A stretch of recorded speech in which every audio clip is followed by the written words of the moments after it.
Nohely Rose is one of the leading activists of the protests and rallies that we are seeing around the United States. She's speaking to us from New York. Shalom.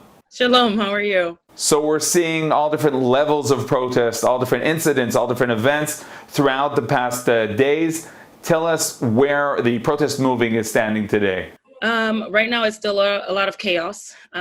We are luckily uniting as a people. We have the LGBTQ community, we have Black Lives Matter, we have Latinx, we have so many people uniting. We have Caucasian friends and so many people are coming together. And we're still seeing that we are met with police brutality. We are met with, even if you're not looting, even if you're peaceful, even if your hands are up and you're screaming, hands up, don't shoot, no justice, no peace. We're practicing the freedom to march, the freedom to protest. And we're still met with aggression. We're still met with, we're still trying to be silenced. And I think that is a huge issue that we need to address. And when people ask you, what is this all about? You say that it's much more than specifically the incident of the death of George Floyd. Right.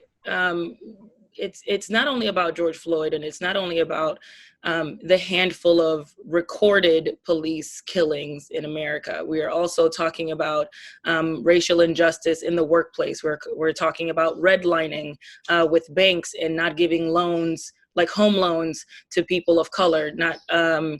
They are more likely to give a home loan to a low-income white family than they are to a middle class or an upper class Black family or Latino family. We're demanding, we're no longer asking, we at this point are demanding to be equal. We are demanding to have the same opportunities, the same rights as our white brothers and sisters. When we commit a crime versus when they commit a crime, we get longer sentences, or they get sent home and put on house arrest for a murder like we just saw this week that happened.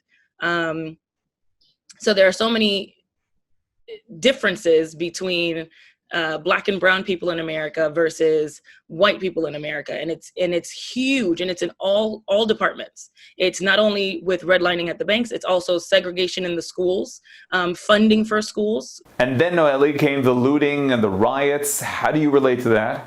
Honestly, when it comes to looting and rioting, I'm marching in the protests myself as well, and some of my friends have been arrested. My partner was arrested, and I'm not part of the looting. However, I think it's also part of the bigger picture. Unfortunately, we see these large corporations and these large companies benefiting from all the racism and everything that's going on in America, and the system itself. They are profiting, and they are also insured. So I think that looting and rioting is also part of what we need to be doing. So you're telling me that when someone's walking out of the big store, the Nike store, with a bunch of sneakers, he's doing that as part of acting and protesting against the big corporations? Yes, it's harming the big corporations.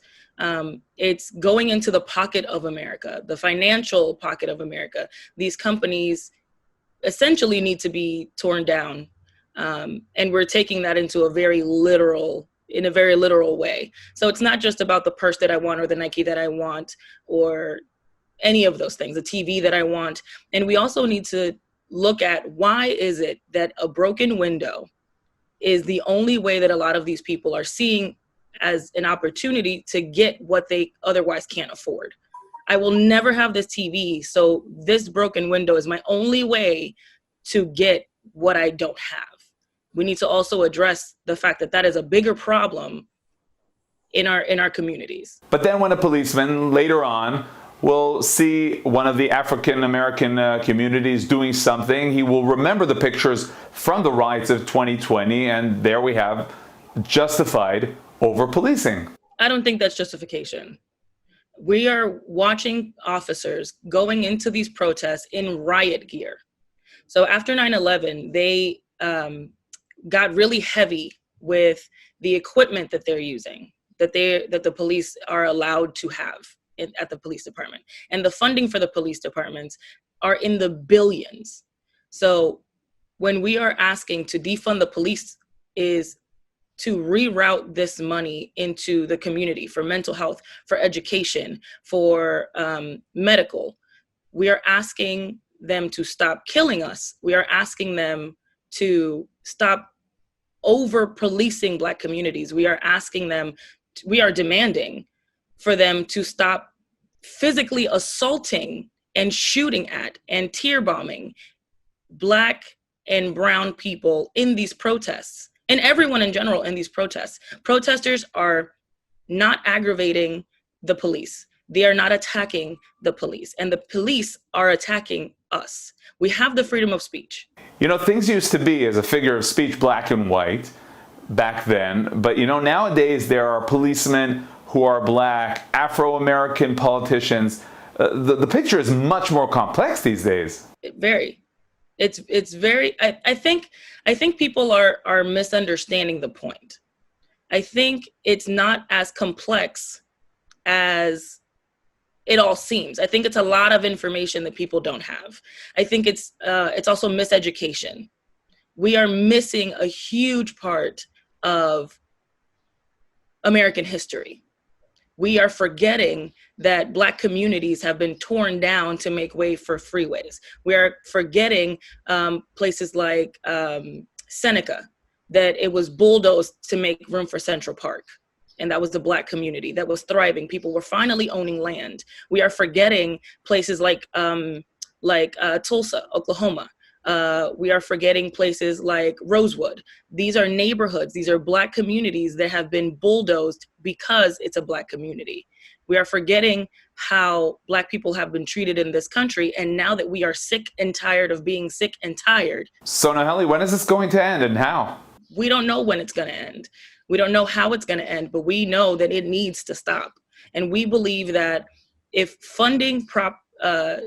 we believe that if we defund the police department, we're looking at taking away the money that they're spending on gear, specific gear, very expensive equipment. We take away that funding. If you take away the overpaying the police department for like overtime, if we take that money away and funnel it into the community correctly, we wouldn't need so much policing. It would be less crime. It would be less violence because people aren't starving and fighting to eat. How do you respond to those who say that you guys are all funded by the radical left?